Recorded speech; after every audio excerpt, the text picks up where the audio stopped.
नमस्कार दोस्तों, एक बार फिर मेरे यूट्यूब चैनल में आपका स्वागत है। हम देख रहे थे कैरिकुलम डेवलपमेंट स्कूल के वेरी इंपॉर्टेंट क्वेश्चंस, जिसमें आप देख चुके हैं यूनिट 1 और यूनिट 2 के क्वेश्चंस। 10 क्वेश्चंस मैंने बताया है जिसमें फोकस करना है, 5-6 क्वेश्चंस पर फोकस करना है आपको। तो आइए देखते हैं बीएड फर्स्ट सेम में एग्जाम के लिए इंपॉर्टेंट क्वेश्चन की सीरीज में थर्ड यूनिट को देख रहे हैं। थर्ड यूनिट का पहला क्वेश्चन जो कि एग्जाम में रखा है, आ ही सकता है किसी न किसी रूप में, घुमाकर पूछता है। कैसे पूछता है देखते हैं हम। पहला क्वेश्चन है, ब्लूम्स द्वारा प्रस्तुत शैक्षिक उद्देश्यों के वर्गीकरण का विस्तृत वर्णन कीजिए तथा इसके उपयोग पर प्रकाश डालिए। सीधे सीधे अगर बात करें तो ब्लूम्स टैक्सोनॉमी को पूछ रहा है, अथवा ब्लूम्स टैक्सोनॉमी के आधार पर प्रश्न ऐसे भी हो सकता है दोस्तों, ब्लूम्स टैक्सोनॉमी के आधार पर शैक्षिक उद्देश्यों का निर्धारण कीजिए।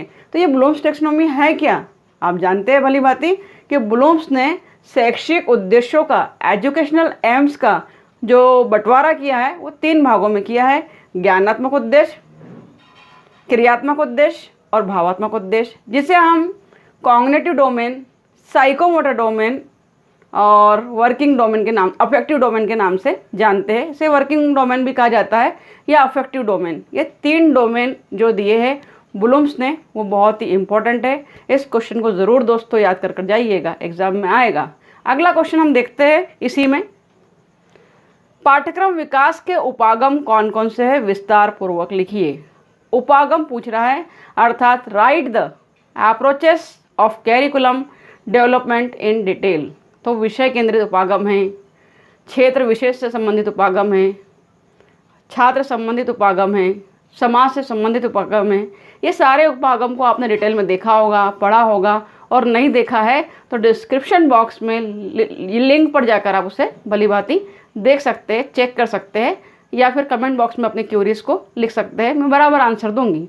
अगला क्वेश्चन हम देख रहे हैं इसी सीरीज में थर्ड यूनिट में इंपॉर्टेंट क्वेश्चन। तीसरा क्वेश्चन हमारे सामने है, स्क्रीन पर आप देख रहे हैं। पाठ्यक्रम निर्माण में ब्लूम्स के वर्गीकरण का महत्व बताते हुए ज्ञानात्मक, भावात्मक और क्रियात्मक क्षेत्रों का पारस्परिक संबंध बताइए।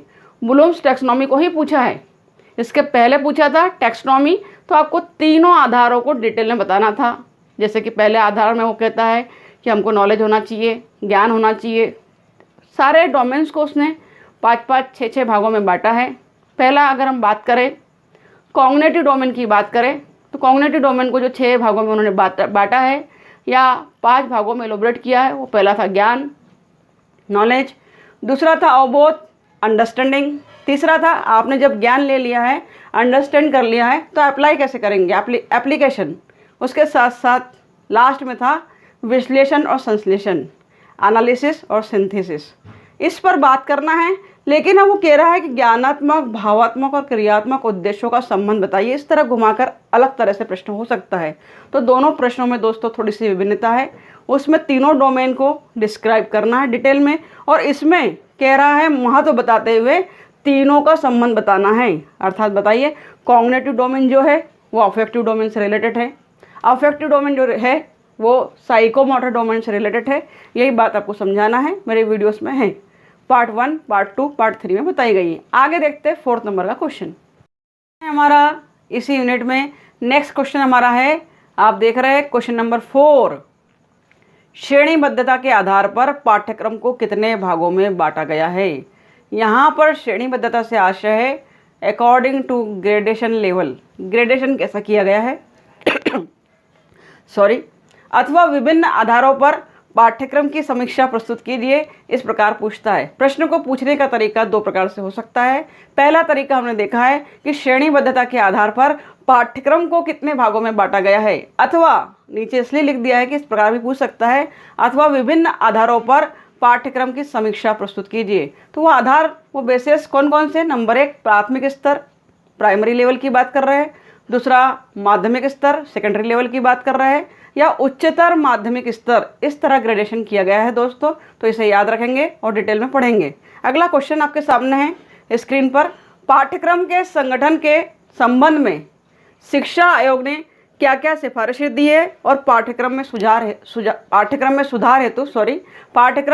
हेतु क्या क्या सुझाव दिए हैं। मोस्ट IMP क्वेश्चन है, इसे याद करके जाइएगा। क्वेश्चन नंबर 6 आपके सामने स्क्रीन पर, पाठ्यक्रम संगठन पर बुनियादी शिक्षा के प्रयोग बताइए। तो पाठ्यक्रम संगठन पर बुनियादी शिक्षा के प्रभाव में हम बेसिक एजुकेशन की बात कर रहे हैं। बेसिक एजुकेशन को आपने जाना है, समझा है। हम 3H की बात करते हैं। 3H, गांधी जी के 3H शिक्षा के क्षेत्र में हेड, हैंड और हार्ट की शिक्षा की बात की जा रही है। तो बेसिक एजुकेशन में इसे ज़रूर डालिएगा, समझिएगा। मेरे चैनल पर उपलब्ध है वीडियोस, उसे देखिएगा। देखते हैं अगला क्वेश्चन। नेक्स्ट क्वेश्चन इंपॉर्टेंट है। पाठ्यक्रम का चयन कैसे किया जाता है? कैरिकुलम सिलेक्शन की बात कर रहे हैं स्टूडेंट्स। पाठ्यक्रम का चयन कैसे किया जाता है स्पष्ट कीजिए, अथवा पाठ्यक्रम के चयन के प्रमुख आधार कौन कौन से हैं। अर्थात कैरिकुलम को सिलेक्ट करते समय आप कौन से बेसिस को ध्यान में रखेंगे वो आपको बताना है। और अगला क्वेश्चन इसी क्रम में बहुत इंपॉर्टेंट है। पाठ्यक्रम की समृद्धिशीलता, इनरिचमेंट की बात कर रहे हैं।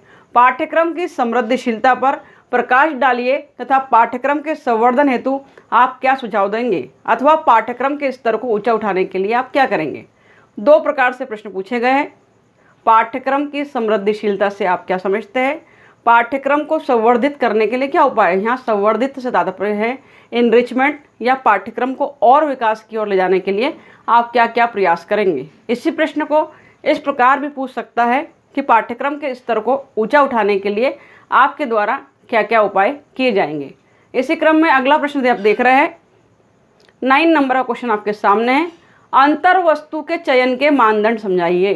तो अंतर वस्तु के चयन के मानदंड, criteria of the internal selection जो है, पैमाना जो है, मानदंड है, वो 2 प्रकार के हैं। स्टैनली निस्बत द्वारा प्रस्तावित मानदंड, जो क्वेश्चन मैंने अपलोड कर दिया है, आप देख सकते हैं। डिस्क्रिप्शन बॉक्स में आपको लिस्ट मिल जाएगी, लिंक मिल जाएगी, sorry.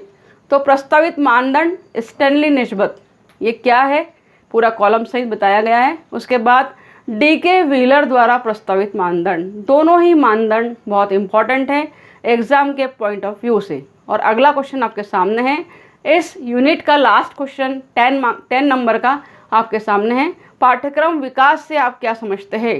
What do you mean by curriculum development? इसके कार्यान्वयन की प्रक्रिया को समझाइए। अर्थात वर्किंग प्रोसेस इसका क्या है? पाठ्यक्रम विकास, कैरिकुलम को डेवलप करेंगे हम, लेकिन कैसे करेंगे, किन स्टेप्स में करेंगे, क्या प्रोसेस होगी, उसको समझाना है।